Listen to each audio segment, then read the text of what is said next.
ஓம் சைராம், ஜெய் சைராம். என் அன்பின் பிரியமே, ஒவ்வொருவரும் கடைபிடிக்க வேண்டிய அறம் சார்ந்த வழிமுறைகள் உள்ளது. தர்மத்தின் வழிப்படி நடங்கள். நாம் தர்மத்தை மீறும் பொழுது தர்ம தேவனின் கோபத்திற்கு ஆளாகின்றோம்.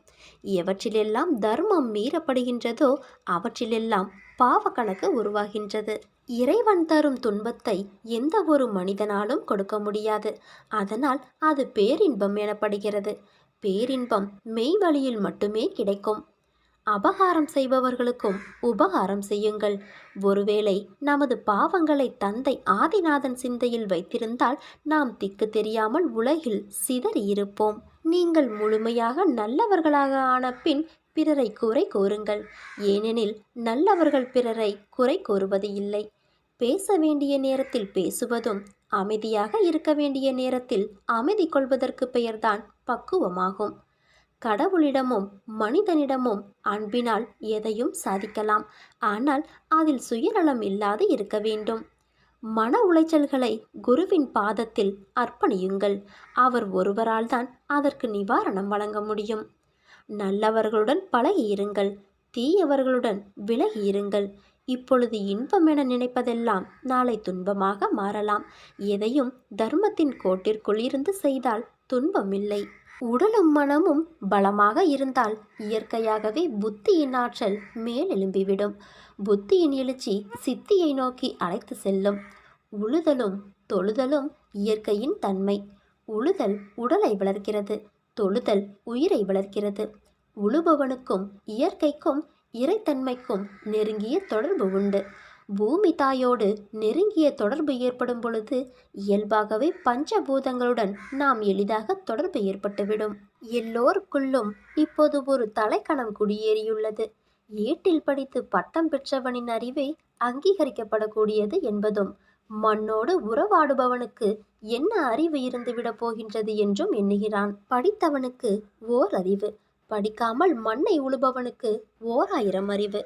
பஞ்சபூதங்களின் நிலை, மண்ணின் தன்மை, நீரோட்டம், விதையின் வீரியம், வளமாக்கும் உரத்தன்மை, பருவ பயிரிடுதல், களை பிடுங்குதல், விதைத்தல், விதை சேகரித்தல், விற்பனை செய்தல் என ஒவ்வொன்றின் அறிவும் எங்கிருந்து வந்தது?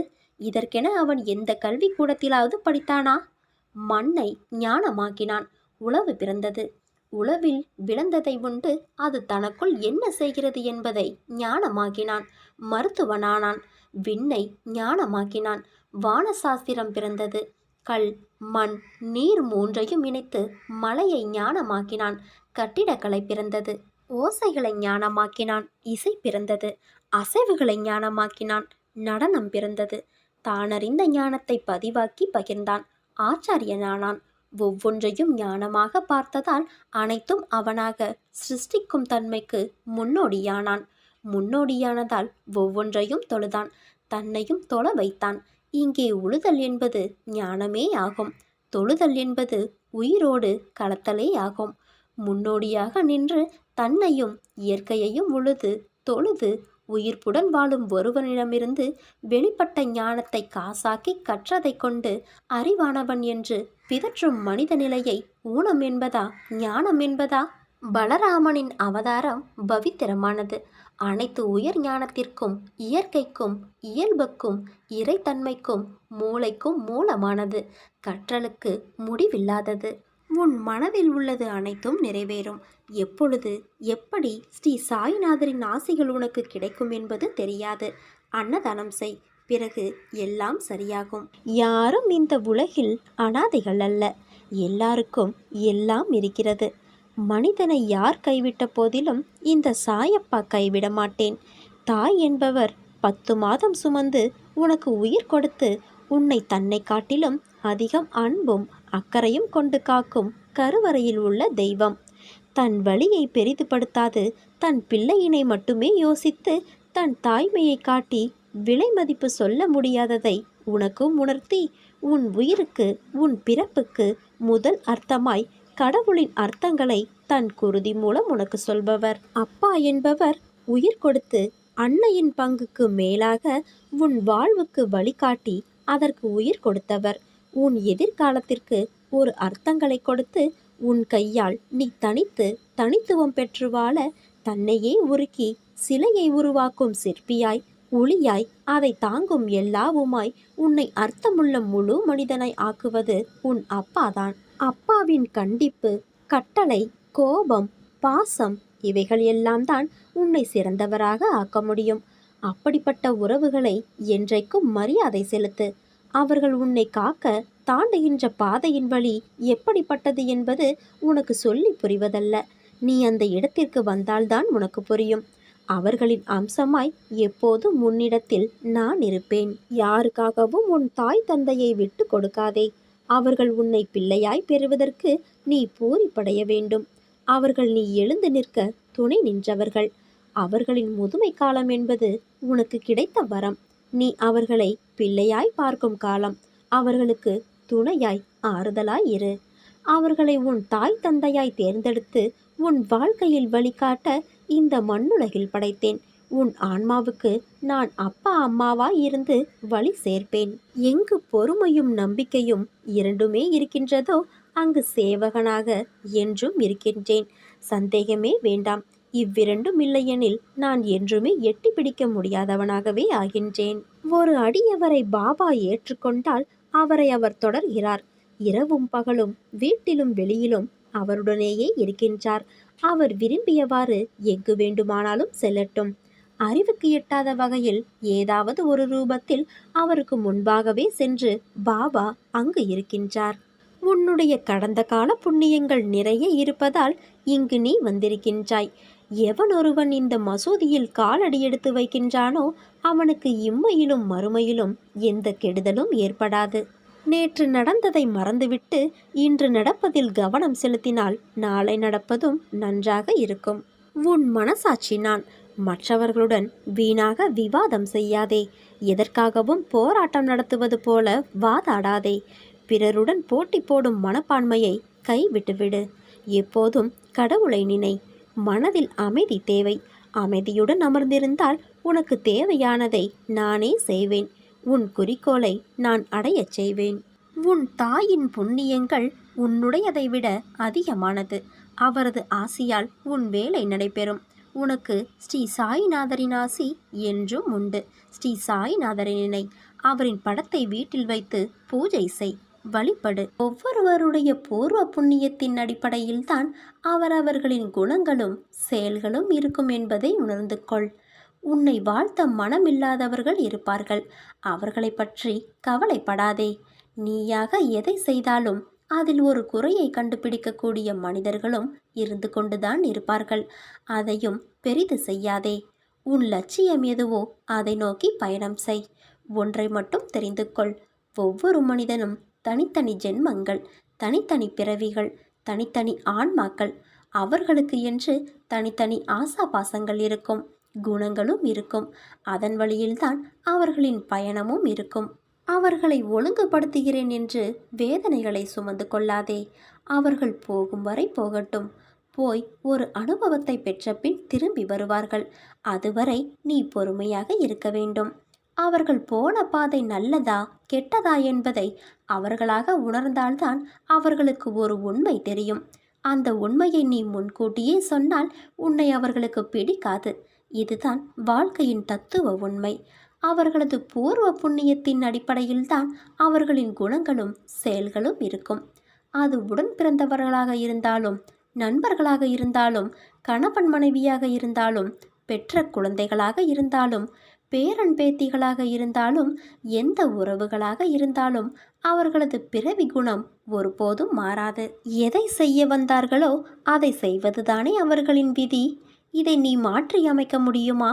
ஒதுங்கி நின்று வேடிக்கை பார். பந்த பாசத்தில் உள்ளே விழுந்து அறிவுரை சொல்லுகிறேன் என்று கெட்ட பெயரை சம்பாதித்து கொண்டிருக்காதே. அவர்களுக்கு அனுபவம்தான் குரு. அந்த அனுபவம் ஏற்பட்ட பிறகு தன்னை மாற்றிக்கொள்வதற்கு அவர்களுக்கு விதி இருந்தால் தன்னை திருத்திக் கொள்வார்கள். அதுவரை நீ பொறுமையாக இரு. செயற்கையாக ஒரு குணத்தை உருவாக்கி உன்னிடம் அன்பை காட்டினாலும் தான் யார், தன் குணம் என்ன என்பதை ஒரு நாள் வெளிப்படுத்தி விடுவார்கள். எதையும் ஏற்றுக்கொள்ளும் பக்குவத்தோடு இருந்து கொள்ள பழகிக்கொள். நாம் வந்து போகும் உலகத்தில் பிறந்திருக்கின்றோம். அவரவர்களுக்கு என்ன வேஷம் கொடுக்கப்பட்டு இருக்கின்றதோ அதைத்தான் அவர்கள் செய்து கொண்டிருக்கின்றார்கள். அதை தாண்டி நாம் வேறு எதையும் செய்து காட்ட முடியாது. எல்லையில்லாத அன்பை வைத்திருந்தேன், என்னை ஏமாற்றி விட்டார்கள் என்று புலம்பிக் கொண்டு இருக்காதே. கடலுக்கும் ஒரு எல்லை வைத்திருக்கின்றான் கடவுள். அதையும் மீறி சில வேளைகளில் இறைவன் வகுத்த எல்லையை கடல் தாண்டி விடுகின்றது. அதுபோல இயற்கையின் சுபாவங்களைப் போல மனித இயற்கை சுபாவங்கள் சில நேரங்களில் தங்களை வெளிப்படுத்திவிடும். நீ உன்னை எப்படி வைத்து கொள்ள வேண்டும் என்று நினைக்கின்றாயோ அப்படி வைத்துக்கொண்டு வாழ பழகிக்கொள். அதில் நன்மை வந்தாலும் தீமை வந்தாலும் உனக்கும் ஒரு அனுபவம் கிடைக்கும். அதை வைத்து உன்னையும் திருத்திக் கொள்ளலாம். இன்பமானாலும் துன்பமானாலும் அதை நீயே சந்திக்க கற்றுக்கொள். அதை பகிர்ந்து கொள்வதற்கு ஒரு துணையை தேடாதே. உன் இன்ப துன்பத்தில் பங்கு பெறுவதற்கு இந்த பிரபஞ்சத்தில் ஒருவர் பிறந்திருந்தால் நிச்சயம் அவர் உன்னை கைவிடாமல் உன்னோடு சேர்ந்தே பயணிப்பார். அது உன் பிறவி பிராப்தத்தை பொறுத்து இருக்கின்றது. அப்படி அது நடந்துவிட்டால் எந்த சூழ்நிலையிலும் உன்னோடு இணைந்தே இருப்பார். நீ பெண்ணாக இருந்தாலும் ஆணாக இருந்தாலும் வரும் துன்பத்தை எதிர்கொள்ளக்கூடிய ஆற்றலை உருவாக்கிக்கொள். மனிதன் மீது வைக்கும் நம்பிக்கையை விட இறைவன் மீது வைக்கும் நம்பிக்கையை அதிகரித்துக்கொள். உன் கண்ணீரும் உன் கவலையும் உன்னை பலவீனமாக காட்டிவிடும். அழுவதாலும் சோர்ந்து போவதாலும் ஒன்றும் நடக்கப் போவதில்லை. எப்படி இருந்தாலும் நீதான் அந்த சுமையை சுமந்தாக வேண்டும். அழுது சுமப்பதை காட்டிலும் ஏற்று சுமப்பது உனக்கு சிரமமில்லாமல் இருக்கும். தைரியமும் தன்னம்பிக்கையும் தான் ஒரு மனிதனை உலகத்தில் வாழ வைக்கும் என்ற உண்மையை உணர்ந்து கொள். இந்த பக்குவத்தை நீ அடைந்துவிட்டால் எந்த துன்பமும் உன்னை நெருங்காது என்பதை உணர்ந்து கொள். இந்த பதிவை பத்திரப்படுத்தி உனக்கு நேரம் கிடைக்கும் பொழுது பொறுமையாக மீண்டும் ஒரு முறை கேட்டுப்பார். ஸ்ரீ சாய்பாபாவுக்கு மோரை நிவேதனம் செய். பிறகு அதை பலருக்கும் கொடு. அற்புதம் நடப்பதை பார். இக்காலம் பிறகு மீண்டும் வராது. நினைவு மட்டுமே மிஞ்சும்.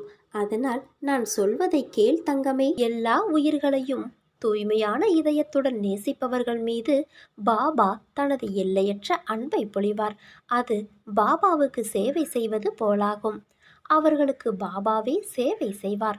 ஒரு ஆசை நம் இதயத்தின் மென்மையான நிலையில் இருக்கும் பொழுது நாம் விருப்பத்தை வெளிப்படுத்தும் தருணத்தில் அது உடனடியாக நிறைவேறும்.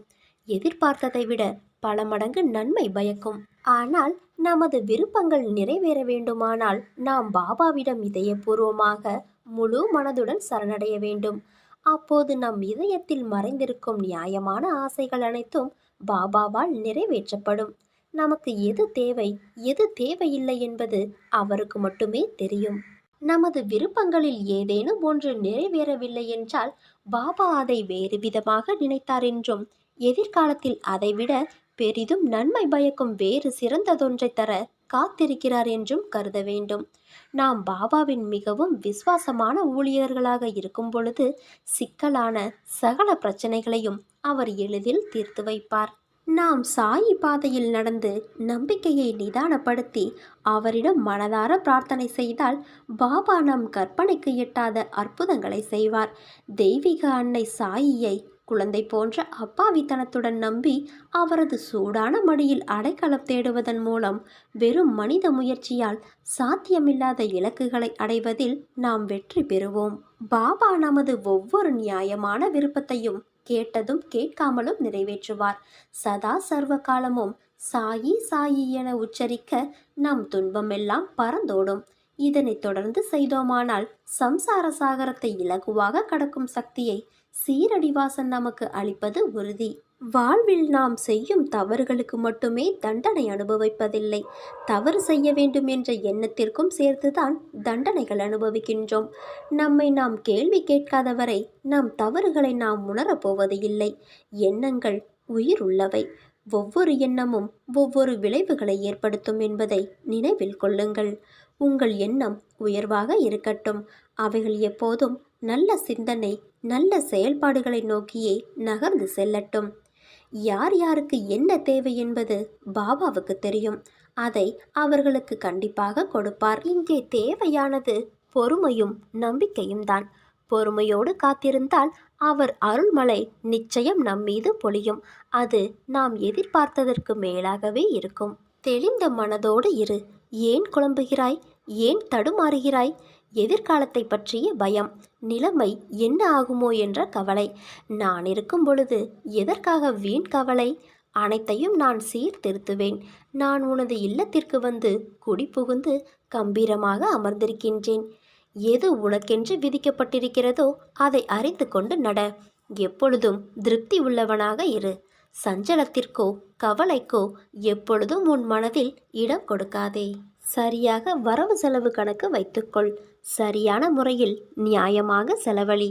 பிறகு யாரும் புகார் செய்ய வழி இருக்காது. நீ மற்றவர்களுக்காக கடினமாக உழைக்கின்றாய் என்பதை பாபா அறிவார். வாழ்க்கையில் காற்று என்பது ஒரே பக்கம் வீசாதல்லவா?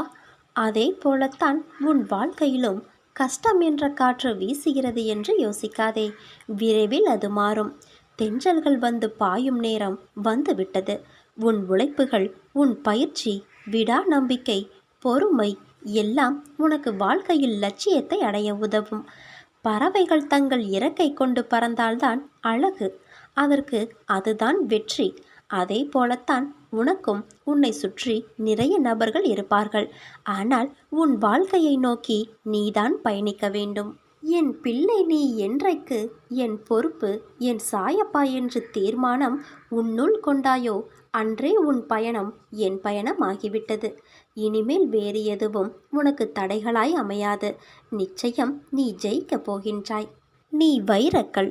உன்னை வடிவம் கொண்டு வந்து வெளிச்சத்தின் பேரொளியைப் போல வீசவே நான் உனக்கு இவற்றையெல்லாம் நிகழ்த்துகின்றேன். நீ இந்த துவாரகாமாயி தாயி தேகத்திலும் குருதியிலும் இருந்து பிறந்த என் உயிரே நீதான். என் பிள்ளையே, உன் சாயப்பாவின் வார்த்தை உனக்கான இரத்த ஓட்டத்தைப் போல இனிமேல் என் நாவில் தோன்றும். நீ சொற்களின் பேரருளை பெறுவாய். அதனால் நீ எதற்கும் பயப்படாதே.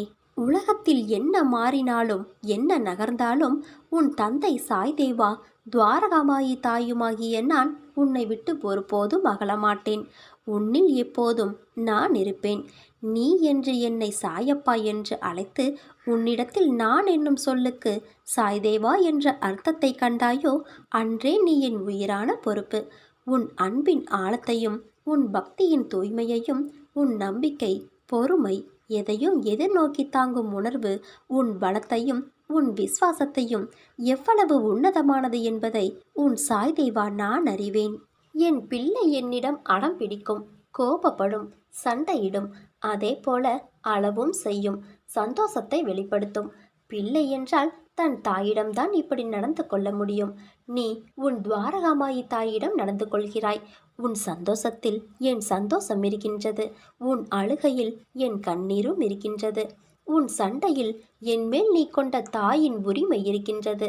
அடம் பிடிக்கும் பொழுது உனக்கான பக்குவத்தை, நல்லது கெட்டதை தெரிய வைக்க வேண்டும் என்றும், உன் கோபத்தில் உன்னை அமைதியாக்கி உன்னை நல்வழிப்படுத்த வேண்டும் என்ற பொறுப்பும் உன் அனைத்துமாய் விளங்கும் உன் சாய்தேவாவான இந்த துவாரகாமாயி தாய்க்கும் உள்ளது.